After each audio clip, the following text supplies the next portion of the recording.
I genuinely don't think that there's anyone more credible to speak on this topic than me, because I used to be so extremely insecure. I used to cancel plans last minute. I used to absolutely hate talking to people that I didn't know. Even ordering food at a restaurant, I would get nervous about, and I don't even know why. I used to absolutely just want to stay in my room so that nobody could judge me or think of me. And I genuinely was like that. And then you fast forward 5 years later, and now I'm somebody that's the most confident that I've ever been. I'm somebody that in my friend group, people always think that I'm the most confident, and they'll ask me, hey June, how are you so confident, right? And it's crazy to think about that transition, but I've realized something really, really important. Confidence is a skill. It's something that we can build, and hopefully in this video, I can teach you exactly how to do that. My name is June Yu. If you're new to the channel, welcome. If you're returning, welcome back. Confidence is that one thing that all of us really, really desire. Confidence is something that we tend to believe is a natural gift for others, and then when it comes to us, an impossible feat to achieve. But I want to convince you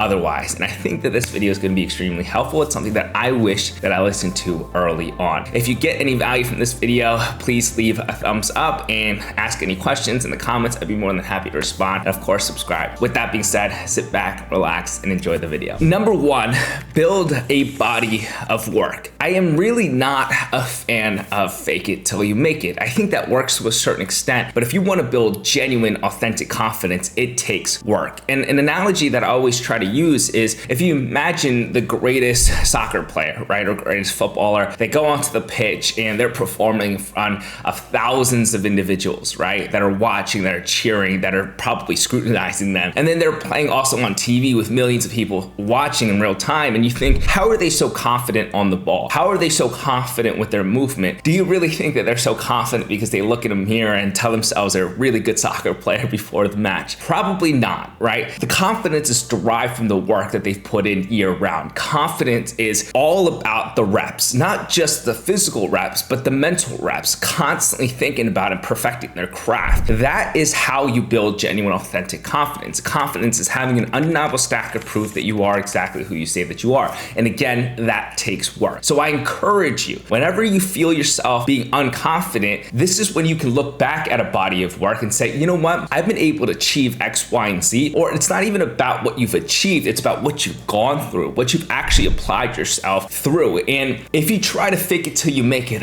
I promise you, those individuals that have actually applied themselves for years of hard work can see right through you. And I've learned that, right? I've learned that you can't just walk into a room, fake it till you make it, when you're in front of individuals that are really, really, really, really skilled and talented and experienced at what they do. So don't be afraid of putting the work in, because that's where confidence is mainly going to stem from. Number two, remove yourself from negative people, because negativity spreads like a virus. And I think that we've all experienced this, where somebody who is constantly complaining will walk into a room and absolutely suck the joy out of every single person in that room. We've seen it with teachers, we've seen it with potentially some of our friends, and I used to be somebody like that. I used to not understand the impact my energy was having on the people around me. I didn't understand why people would actually take a moment to reflect before they would just speak out their thoughts in the midst of frustration. And I'm not saying that being frustrated or being upset is wrong, and I'm not saying that you can't vocalize it, but you have to be mindful of the energy that you're putting out into the world, because when you're constantly surrounded by negative people, it will have an impact on the way that you view the world. And so if you want to be surrounded by positive people, you also have to ensure that you're a positive person too, so that you can build a support network of like-minded individuals. And I think that it's extremely, extremely important. But I want to add that when we say negativity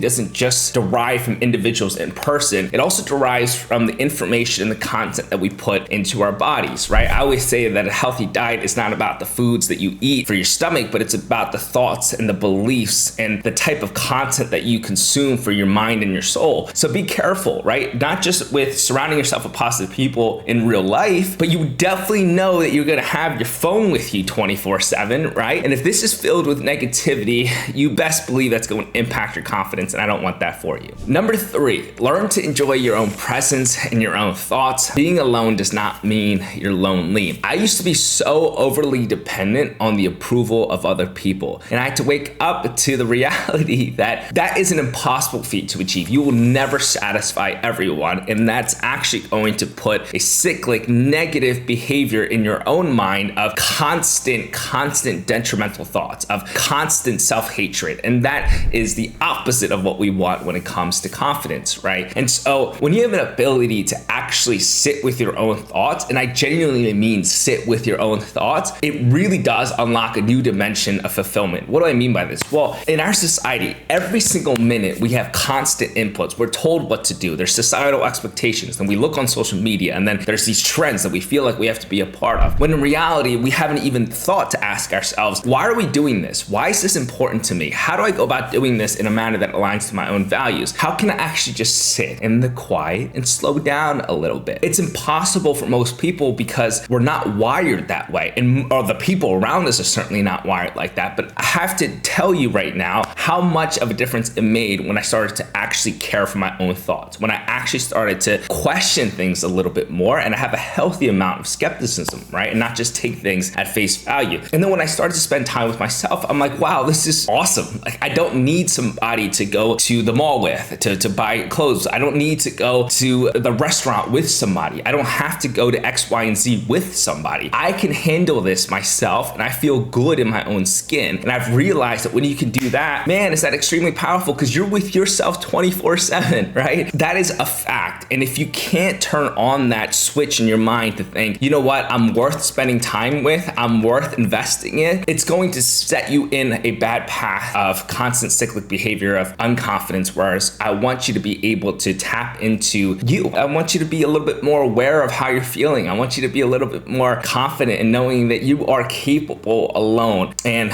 that's been a big difference of mine. So that's number 3. Number 4, and this is kind of similar to what I just mentioned, but actually saying no more often. Because you have to realize when you say no, it's a deeper yes to things that you actually want. It's setting boundaries in a manner that's healthy. I used to be the worst people pleaser ever. And you know what that does to your confidence? It's complete a negative correlation, right? When you try to be a bigger people pleaser, the less confident you are. And I was doing that to an extreme. When somebody would say something and say, hey, June, can you do X, Y, and Z? Hey, June, are you available for X, Y, and Z? Hey, June, do you want to hang out Friday night and do X, Y, and Z? When I know that that's not necessarily aligned with my value system, I would immediately say yes with a smile. When in reality, I would come out of that experience feeling so drained of my energy. And you have to realize our time, our bandwidth is extremely limiting. And for you to then pay your attention to the things that actually matter to you and that will fulfill you and that will energize you is such a better way to build your confidence. There's nothing more damaging to your confidence than going into an environment that you know you don't want to be in an environment that you know that you're going to be judged, in an environment that you know that is not going to actually be positive to you, and then forcing yourself to be there anyways, and then think to yourself, oh my gosh, I have to keep doing this because I'm constantly chasing other people's approval.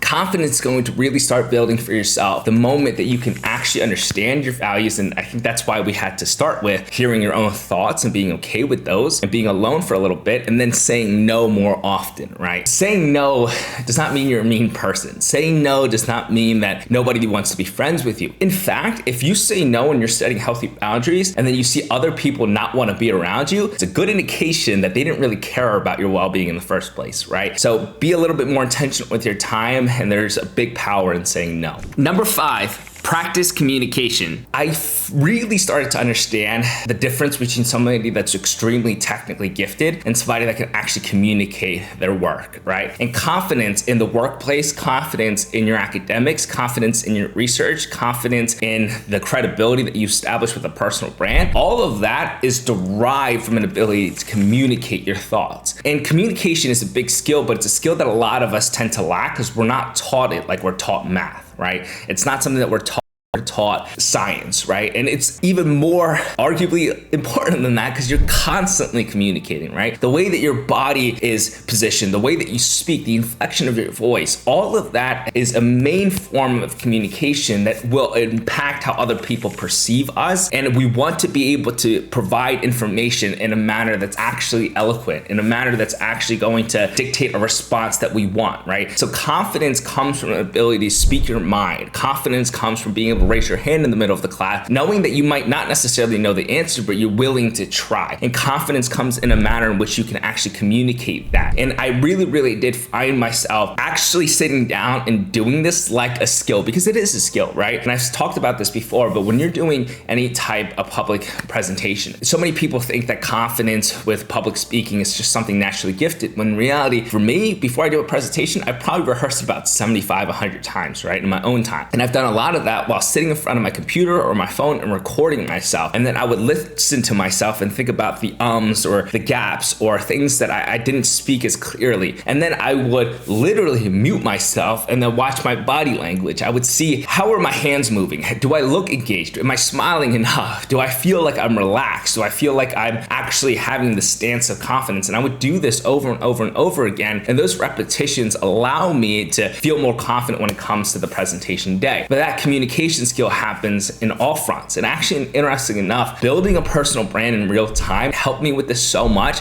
because I'm constantly speaking in front of a camera. I'm constantly speaking in front of my Instagram stories and my TikToks. And that has me realizing that, yeah, I don't have everyone's bandwidth for an entire 3 hours to just speak my thoughts. In fact, I have to be concise. I have to be impactful with what I say. And when you can be more confident with the way that you speak, it changes everything. Number 6, learn to be a student. And I actually think this is probably the most powerful one. And it's fascinating because most people don't think of this that way. Everything in life is a skill. And I talk about that over and over and over and over and over and over and over again across all my content. Everything is a skill, from empathy to discipline to consistency and now to confidence. And when you can start to recognize that and really try to apply yourself and realize that everything is learned, man, everything is now in your capacity, right? I feel that I was most unconfident because I couldn't do what other people could do, or I didn't have what other people had. And it didn't help when I was around a lot of people that came from a better upbringing than me, right? I was in a household where my dad was sleeping on the living room floor because we couldn't afford anything after my parents went through a really bad divorce, and we were going from smaller apartment to smaller apartment to smaller apartment like every other month. That really hurt my confidence because I felt like I was less. Like I felt like I didn't have as much. I felt like I couldn't be a good student as much as my peers were. I felt like I couldn't focus on my sports like my peers could. I felt like I couldn't do anything as good as other people would. But I realized just because I couldn't immediately pick up on things, or I wasn't a quick learner, that I could in fact learn. And learning is the bridge between the life that you live now and the life that you want to live. Everything that I've done up to this point that I've been successful in did not come naturally for me. I was not always a great student. I had to work my tail off to learn evidence-based techniques and to apply them in the most rigorous classes ever. I had to go ahead and learn how to train and be more physically active in the gym. I had to learn how to create content. I didn't create content at all growing up. I was that individual that would post like one photo every single year on Instagram and thought that I was really cool because I was a little bit more mysterious and stuff. But in fact, I was just really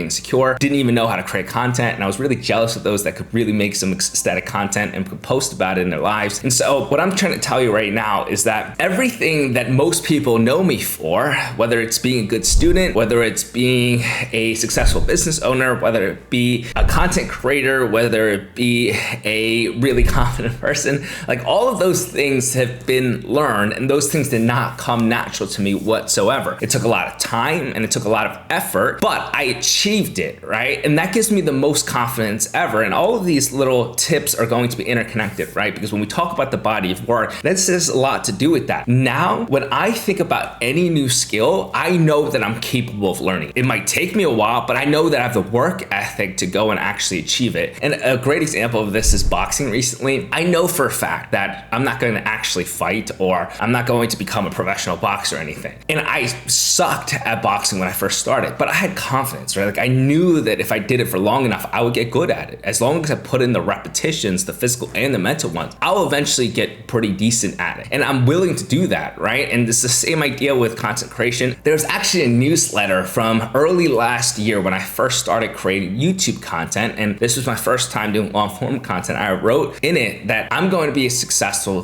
YouTuber. I said that I'm going to have over 100,000 subscribers. And I was so confident about that. I did not put a timeline on it. I didn't say that I would get it by X amount of years or anything of that sort. That's not where the confidence was derived from. The confidence was I simply knew that I would post a video every single week. I simply knew no matter how chaotic my life is, no matter how busy it is with school, with business, with all of these things going on, I was still going to post a video every single week, and I was going to learn how to do this. I was going to watch other YouTubers, I was going to do my research, and I was going to figure out, after my own experimentation, what things worked well and what things didn't work well. And that truly comes from this idea that I can learn anything if I put my mind towards it, even if it's going to take a while. And that's going to unlock every opportunity for you in life, and that gives you an immense sense of confidence. So those were all the tips that I can provide for you when it comes to establishing your own confidence. I hope that a lot of these you start to realize are things that you can immediately start doing. These are things that are actually practical that you can move towards on a daily basis. And it's not something where confidence is just solely naturally gifted to individuals and it can't be attained by you. It absolutely can't be attained by you. Confidence has done wonders in my life. And my last thing that I want to touch on is that confidence is never you build it and then it's there forever. Confidence is a constant evolution of you working on yourself. Confidence is a constant evolution of building a bigger body of work. It's putting yourself in uncomfortable situations and constantly learning. It has nothing to do with fake it till you make it. It has nothing to do with you achieve one thing and then you're confident for the rest of your life. And so I encourage you, even if you are watching this video and you are somebody that feels more confident, don't stop there. Don't grow complacent. There's always areas that we can grow in life. I hope you enjoyed this video. Please leave your comments below with any questions. I'd be more than happy to answer. Give this video a thumbs up and of course, subscribe. So until next time, please take care of yourselves. And I love you guys so much. I'll see you all at the top.